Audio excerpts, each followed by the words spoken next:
Community radio ബെൻസിഗറിൽ ഇപ്പോൾ കഥാസാഗരം തയ്യാറാക്കി അവതരിപ്പിക്കുന്നത് ബോണി ജെ ബേസിൽ.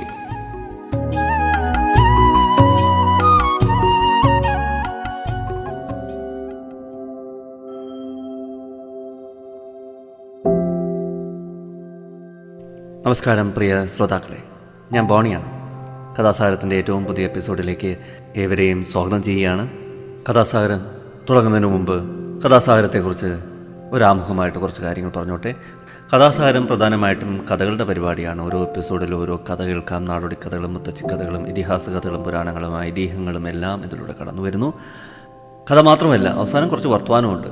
അപ്പോൾ കഥയും വർത്തമാനവും ഒക്കെ ചേർന്നിട്ടുള്ള ഒരു പരിപാടിയാണ് കഥാസാഗരം.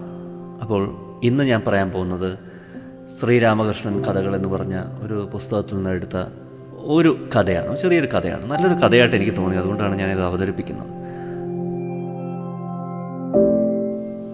അപ്പോൾ നമുക്ക് കഥ ആരംഭിക്കാം. ഇരുട്ടുള്ള ഒരു രാത്രി ഒരു മുക്കുവൻ വലയുമായി ഇറങ്ങി അയൽപ്പക്കത്തുള്ള ഒരു വീടിൻ്റെ മതിൽ ചാടിക്കടന്നു. അവിടെ വലിയൊരു കുളമുണ്ട്. കുളം നിറയെ മീനും. ഇരുട്ടിൽ തപ്പിത്തടഞ്ഞു ചെന്ന് അവൻ കുളത്തിലേക്ക് വലയെറിഞ്ഞു. ശബ്ദം കേട്ട് വീട്ടിനുള്ളിൽ ഉറങ്ങിക്കിടന്നിരുന്ന വീട്ടുടമസ്ഥനും ഭാര്യയും ഉണർന്നു. കുളത്തിൽ ആരോ വലയെറിഞ്ഞിട്ടുണ്ടെന്നും അത് മീൻ മോഷ്ടിക്കാൻ ഒരുങ്ങി വന്ന ഏതോ കള്ളനായിരിക്കുമെന്നും അവർ അനുമാനിച്ചു. വീട്ടുടമസ്ഥൻ വേലക്കാരെ വിളിച്ചുണർത്തി. കൊളുത്തിയ റാന്തലുകളുമായി അവർ കള്ളനെ അന്വേഷിച്ചിറങ്ങി. വീട്ടിനുള്ളിൽ വെളിച്ചം തെളിഞ്ഞതോടെ കള്ളനും പരിഭ്രമമായി. കാര്യം കുഴപ്പമായല്ലോ, ഇനി എന്തു ചെയ്യും? താൻ പിടിക്കപ്പെടുമോ എന്ന ചിന്തയിൽ അയാൾ വിറയലോടെ ചുറ്റും നോക്കി. കുറ്റാക്കൂരിട്ടാണ്. എന്നിട്ടും പെട്ടെന്ന് ഒരിടത്ത് കൂട്ടിയിട്ടിരുന്ന കുറേ ചാരം കള്ളൻ്റെ ദൃഷ്ടിയിൽപ്പെട്ടു. അയാൾ ആ കൂമ്പാരം തൊട്ടുനോക്കി ഉറപ്പുവരുത്തി. അതെ, ചാരം തന്നെ. ഞൊടിയിടയ്ക്കുള്ളിൽ അവൻ്റെ ബുദ്ധി പ്രവർത്തിച്ചു തുടങ്ങി. കുറേ ചാരം വാരി നെറ്റിയിലും കയ്യിലും പൂശി. എന്നിട്ട് തൊട്ടടുത്തുള്ള മരത്തിൻ്റെ ചോട്ടിൽ പോയി ഒറ്റയിരിപ്പ്. പത്മാസനത്തിൽ ധ്യാനനിരതനായിരിക്കുന്ന സന്യാസിയെപ്പോലെ. അയാൾ കണ്ണുകൾ ഇറുകെ പൂട്ടിയിരിക്കുകയാണ്. എങ്കിലും വിളക്കുകൾ അടുത്തു വരുന്നതും ആളുകൾ അടക്കിയ സ്വരത്തിൽ സംസാരിക്കുന്നതും കള്ളൻ അറിയുന്നുണ്ട്. മരച്ചുവട്ടിലിരിക്കുന്ന സന്യാസിയെ കണ്ട് വേലക്കാർ അത്ഭുതം കൂറുന്നതും ഉച്ചവയ്ക്കാതെ തെരച്ചിൽ തുടരുന്നതും അവൻ മനസ്സിലാക്കി. വേലക്കാർ തിരിച്ചു ചെന്നപ്പോൾ ഗൃഹനാഥൻ തിരക്കി. എവിടെ കള്ളൻ? പിടികിട്ടിയില്ല യജമാനനെ. അവൻ കടന്നു കാണും. പക്ഷേ നമ്മുടെ തോട്ടത്തിൽ ഒരു സന്യാസി തപസ് ചെയ്യുന്നുണ്ട്. ഇത് കേൾക്കേണ്ട താമസം വീട്ടുടമസ്ഥൻ ചാടി വെളിയിലിറങ്ങി. എന്ത്, സന്യാസിയോ? മരച്ചവിട്ടിലെ ധ്യാനരംഗം വീക്ഷിച്ച ഗൃഹനാഥൻ വേലക്കാരെ ശട്ടം കെട്ടി. സ്വാമിജിയെ ആരും ശല്യം ചെയ്യരുത്. പിറ്റേന്ന് നേരം പുലർന്നതോടെ മരച്ചുവട്ടിൽ തപസ് ചെയ്യുന്ന സന്യാസിയുടെ കഥ ഗ്രാമം മുഴുവനും പരന്നു. താലങ്ങൾ നിറയെ പഴങ്ങളും പൂക്കളുമായി ഗ്രാമീണർ എത്താൻ തുടങ്ങി. അവ സന്യാസിക്ക് മുമ്പിൽ നിരത്തി വെച്ചിട്ട് അവർ ഭക്താദരവപൂർവം അദ്ദേഹത്തെ പ്രകീർത്തിച്ചു. അവർ സന്യാസിയുടെ കാൽക്കൽ സാഷ്ടാംഗം പ്രണമിക്കുകയും കാൽ തൊട്ട് നെറുകയിൽ വയ്ക്കുകയും കുഞ്ഞുങ്ങളെ തൊട്ട് അനുഗ്രഹിക്കണമെന്ന് അദ്ദേഹത്തോട് അപേക്ഷിക്കുകയും ചെയ്തു. സന്യാസി വിചാരിച്ചു, ഇവർ എത്ര സരളചിത്തരാണ്. കപട സന്യാസിയായ എന്നെ യഥാർത്ഥ സന്യാസി എന്ന് തെറ്റിദ്ധരിച്ചാണ് ഈ പാവങ്ങൾ ഇതൊക്കെ ചെയ്യുന്നത്. എന്നോട് ഇത്രയേറെ സ്നേഹാദരങ്ങൾ പ്രകടിപ്പിക്കുന്നത്. അപ്പോൾ ഞാനൊരു യഥാർത്ഥ സന്യാസിയായി തീരുന്ന പക്ഷം ഇതിലും എത്രയേറെ സ്നേഹവും ബഹുമാനവുമാണ് എനിക്ക് ലഭിക്കുക. ശ്രമിച്ചാൽ കള്ളനായ എനിക്കും യഥാർത്ഥ സന്യാസിയായി തീരാൻ സാധിക്കും. അതോടെ കള്ളൻ സന്യാസിയായുള്ള അഭിനയം ഉപേക്ഷിക്കുകയും യഥാർത്ഥ സന്യാസിയാകാനുള്ള ശ്രമം ആരംഭിക്കുകയും ചെയ്യും. ക്രമേണ അയാൾ യഥാർത്ഥ സന്യാസിയായി തീരുകയും ചെയ്യും. ഇത്രയുമാണ് കഥ.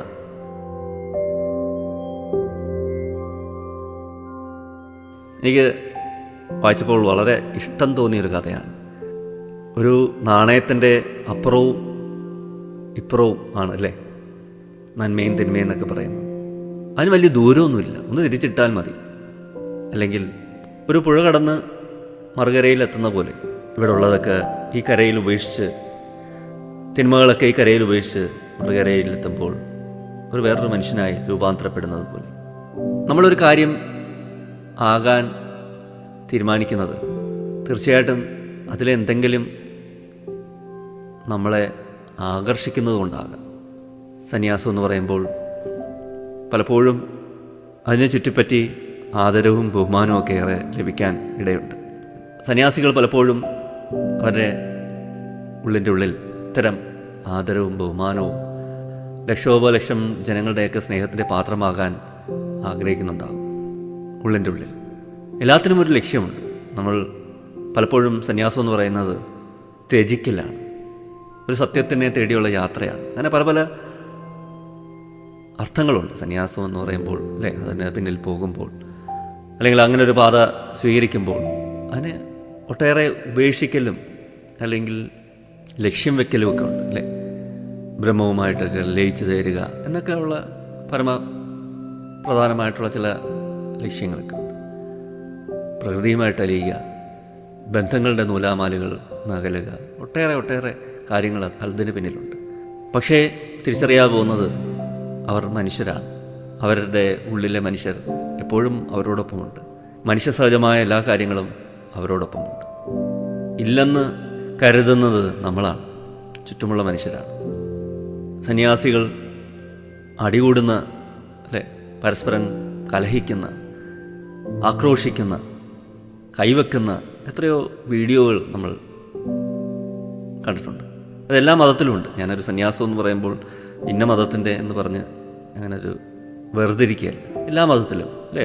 അതൊക്കെ കാണുമ്പോൾ എനിക്ക് പലപ്പോഴും തോന്നിയിട്ടുണ്ട്. അങ്ങനെ ഉള്ള എത്രയോ വീഡിയോകൾ നമ്മൾ കാണും. ഒരു പച്ചയായ മനുഷ്യരായി തീരുന്നത്, സാധാരണ മനുഷ്യരെ കണക്ക് തെറ്റ് കുറ്റങ്ങളിലൊക്കെ ഏർപ്പെടുന്നത്, അത് ഒരു നൂൽപ്പാലത്തിലൂടെയുള്ളൊരു നടത്തമാണ്. ഈ കഥയിൽ നമ്മൾ ഒന്ന് ചിന്തിച്ചു കഴിഞ്ഞാൽ വേറൊരു വസ്തുത നമുക്ക് മനസ്സിലാക്കാൻ സാധിക്കും. അത് വേറൊന്നുമല്ല, സമൂഹമാണ് ഒരാളെ നല്ലവനും കെട്ടവനും ഒക്കെ ആക്കുന്നത്.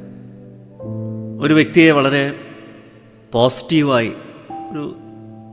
പോസിറ്റീവായിട്ട് നമ്മൾ സമീപിച്ചു കഴിഞ്ഞാൽ തീർച്ചയായിട്ടും അതിലൊരു പോസിറ്റീവ് എനർജി വരികയും, അല്ലേ, ആ മനുഷ്യൻ പോസിറ്റീവായി തീരുകയൊക്കെ ചെയ്യും.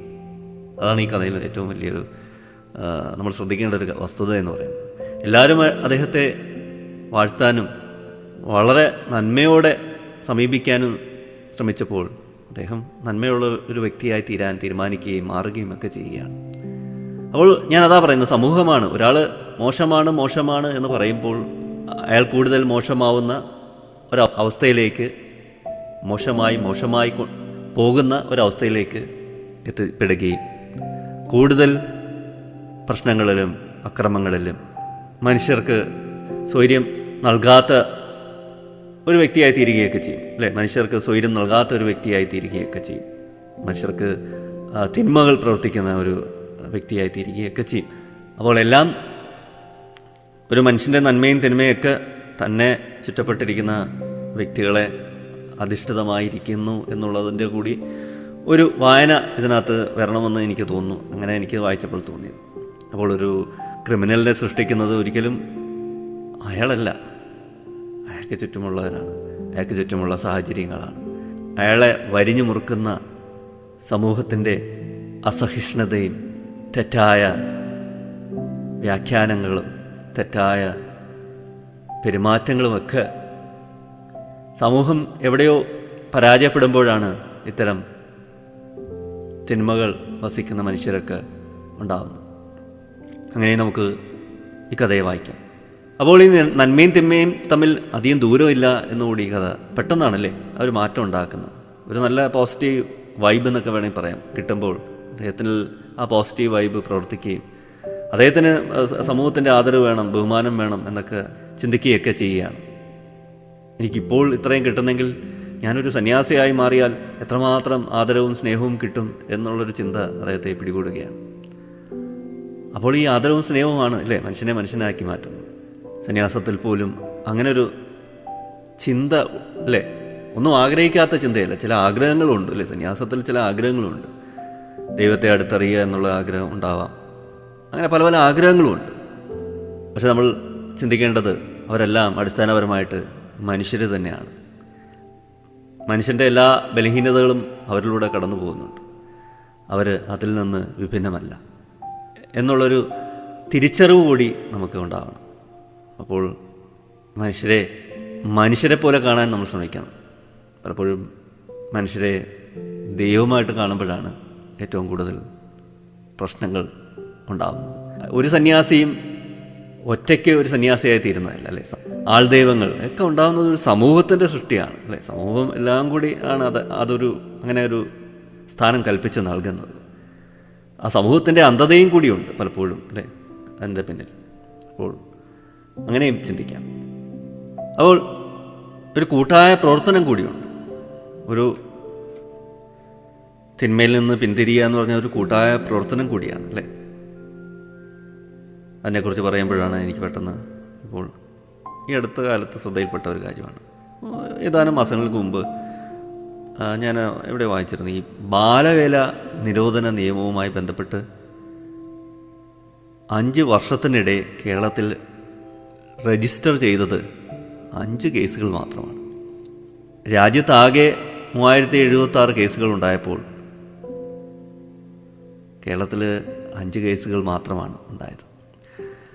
മറ്റ് സംസ്ഥാനങ്ങളിലെ കേസുകൾ പരിശോധിച്ചാൽ തെലങ്കാന 985, തെലങ്കാനയിൽ ഏകദേശം 1000-നടുപ്പിച്ച് കേസുകളുണ്ടായി. അസമിൽ 311 കേസുകളുണ്ടായി. കർണാടകത്തിൽ 320 ഉണ്ടായി.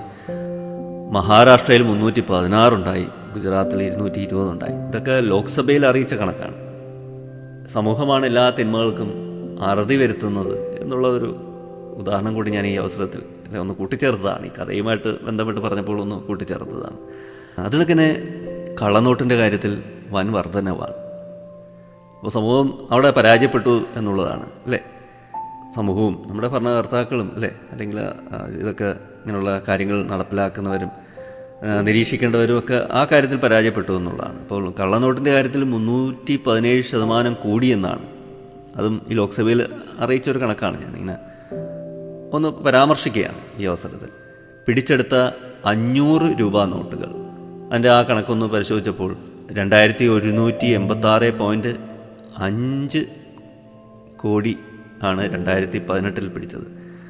അത് 3945.3 കോടിയായി 2021 ഉയർന്നു. അത് 7966.9 കോടിയായി 2022 ആയി. 2023 ആയപ്പോൾ 8571.1 കോടിയായി. അത് 2024 ആയപ്പോൾ. വ്യാജ 2000 രൂപ നോട്ടുകൾ കൂടിയത് 166%. 980.6 കോടിയായിരുന്നു 2021. 2603.5 കോടിയായി. അത് 2024 ആയപ്പോൾ. അപ്പോൾ ഇത്തരം മാറ്റങ്ങളെല്ലാം ഒരു കൂട്ടായ ശ്രമമാണ്. കൂട്ടായി ശ്രമിച്ചാലേ, പ്രയത്നിച്ചാലേ നമുക്ക് ഈ മാറ്റങ്ങളൊക്കെ സംഭവിക്കത്തുള്ളൂ. എന്തായാലും ഞാൻ ദീർഘിപ്പിക്കുന്നില്ല. ഇത്രയും പറഞ്ഞുകൊണ്ട് ഇന്നത്തെ കഥാസാരം ഞാനിവിടെ അവസാനിപ്പിക്കുകയാണ്. അടുത്ത എപ്പിസോഡിൽ നമുക്ക് പുതിയൊരു കഥയുമായിട്ട് വീണ്ടും കേട്ടുമുട്ടാം. തൽക്കാലം വിടവാങ്ങുന്നു. Signing off, Boney.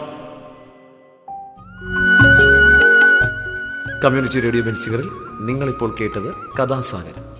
തയ്യാറാക്കി അവതരിപ്പിച്ചത് ബോണി ജെ ബേസിൽ.